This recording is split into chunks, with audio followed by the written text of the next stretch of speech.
Welcome to Perspectives on Neurodiversity, a podcast dedicated to challenging myths and assumptions about neurodiverse life. I am your host, Christopher Scott Wyatt, speaking as the Autistic Me. Before I begin the planned script, I want to acknowledge those who have emailed or messaged asking if my family and I are okay. To say we've had some adventures is an understatement. For now, I need some time to process everything and get myself back on track physically and emotionally.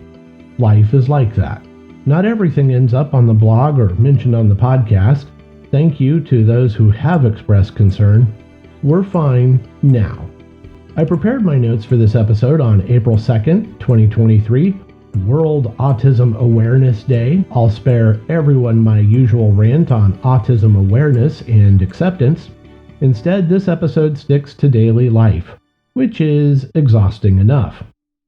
This is my 100th recording for the podcast, a number I had doubts about reaching. I still wonder how many more podcast episodes I'll manage to record, edit, and share with the world.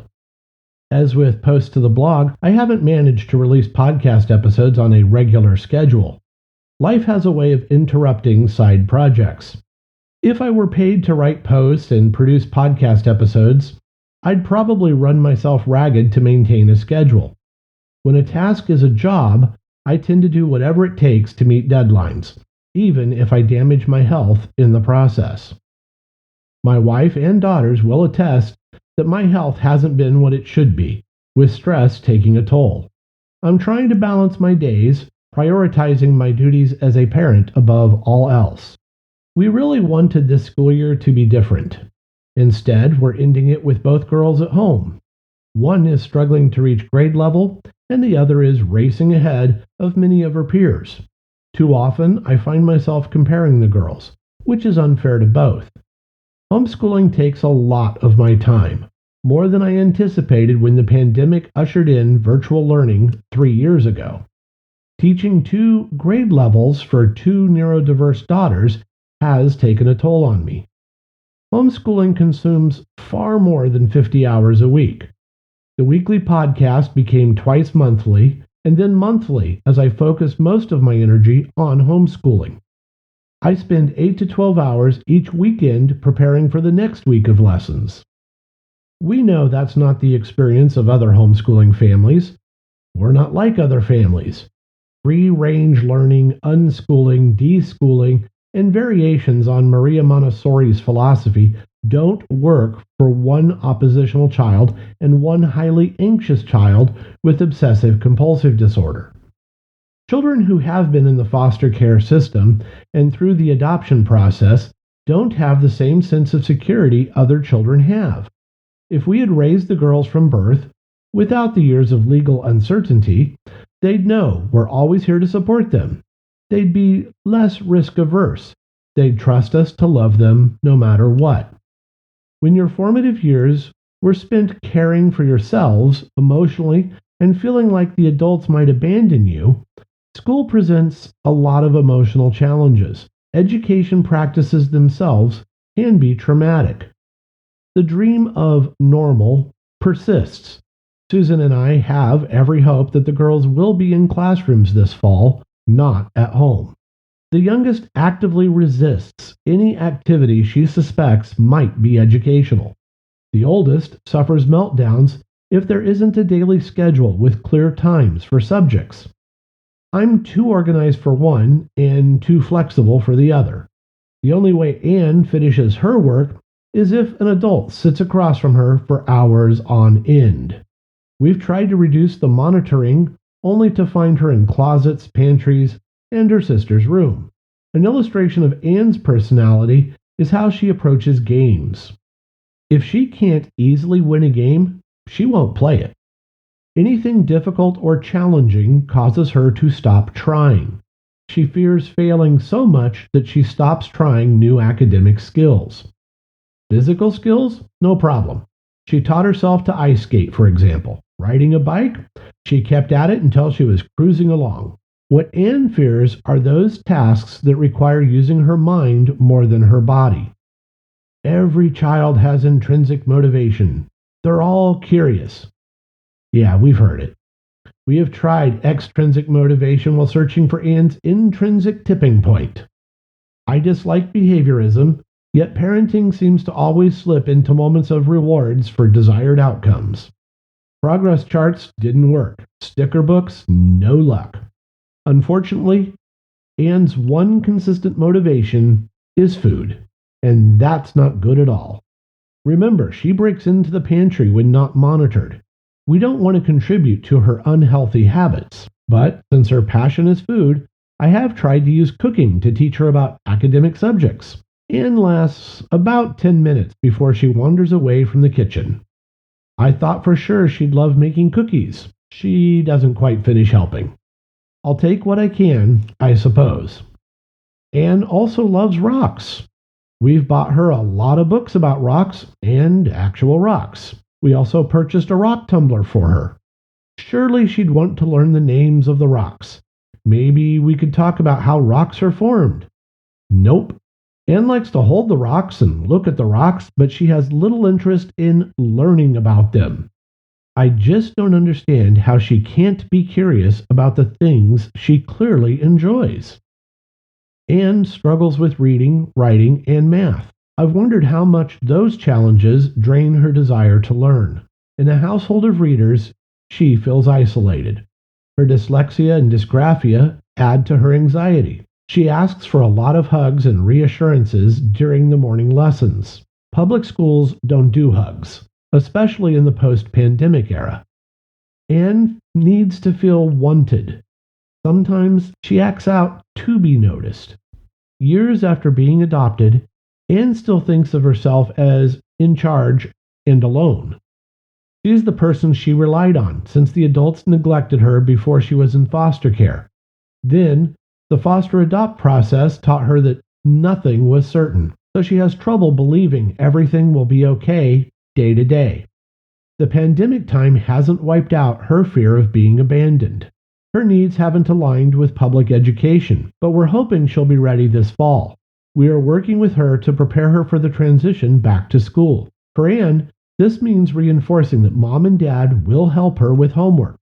We will always be looking forward to hearing about her day. For Anne to succeed in school, she will need to know that she's not on her own, even if we're not there. Anne requires monitoring and encouragement to do her schoolwork. In complete contrast, Lee struggles to slow down, relax, and take breaks. We have to monitor Lee so she won't burn out. Lee's obsessive perfectionism is no healthier than Anne's oppositional behaviors. Lee likes to work at her desk or in Susan's office. Every 30 minutes or so, we ask her how she's doing. We remind her to take breaks and move around. If anything throws off Lee's schedule, she gets anxious and cries. If she misses questions, she might also cry. She worries constantly about not completing work and making mistakes. We're trying to help her pace herself better so she can finish and double-check her schoolwork. Maintaining a daily schedule for both meets their dissimilar needs.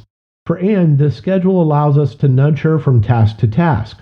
For Lee, the schedule offers reassurance that everything will be done on time. Lee wants to do everything, know everything, and be perfect at all of it. I can relate, and I worry that she'll be as anxious and self-critical as I am, well into adulthood. I don't know how to help Lee relax. That's a lesson I can't teach. Personally, I'd love to let them play, read, explore, and follow their innate curiosity. The problem is, without structure, they will both sit and wait for mom or dad to tell them what to do. Planning each week exhausts me. It would be great to let them choose activities and pursue some projects related to their interests. I need a break, and the girls need to develop the skills for later on-campus school success. As soon as the new year began, Susan and I entered both girls into charter school lotteries for the 2023-24 school year. I mean that literally. As 2023 started, we were sitting in Susan's office. We rushed to websites those early minutes of January 1st and entered names and ages into the lottery portals. By March, both girls had seats at well-regarded charter campuses. In fact, Lee won 3 different lotteries. Anne was on a wait list briefly, but she was also admitted into a great school that should meet her needs. Anne will be attending a school that specializes in supporting special needs. Every student receives meals on campus. The students wear uniforms, and support specialists work within the classrooms. Anne needs the reading and writing supports in class, so she's with her classmates instead of being pulled out of the classroom. Lee will attend a charter school tailored for gifted and talented students who need to balance academics and extracurricular activities. Lee looks forward to the art classes, swim team, and nature clubs. The school offers more open spaces for students, such as outdoor lunch tables. The school also has experience with autistic students who are academically successful while struggling socially. Meeting the different needs of Anne and Lee has been challenging for Susan and me. Enrolling the girls in schools that understand them and will support them as individuals was a relief. The pandemic taught Susan and me many things about our daughters. Most importantly, we learned that the earliest experiences in their lives, experiences that occurred before they were 8 years old, will always affect the girls. The responses differ significantly, but the responses prove that early neglect, instability, and stress alter how children relate to other people. Next, we learn that the public schools aren't equipped for neurodiversity in its various forms. Trauma, ADHD, reactive attachment disorder, and autism are small pieces of who our daughters are, but those pieces have significant consequences. Finally, we learned that we are able to homeschool for more than 3 years. Now, we're nearing the point at which the girls need more than we can offer at home. Our girls need social and life skills as much as they need academic preparation. I've invested my time and energy into the girls' schooling since March of 2020. Susan has invested a lot of time in our homeschooling efforts too. We're tired. Your support reminds me that other parents face similar struggles. I appreciate how many people read the blog and listen to the podcast. It always amazes me how many follow the Autistic Me. I will continue to do my best to maintain the Autistic Me blog and Perspectives on Neurodiversity, the podcast, while also taking better care of myself. I am Christopher Scott Wyatt, speaking as the Autistic Me. I thank you for listening to this podcast and reading the blog. If you haven't subscribed to the podcast, please do. Also, leave a review to help promote Perspectives on Neurodiversity. You can follow the Autistic Me on Facebook as well. Thank you.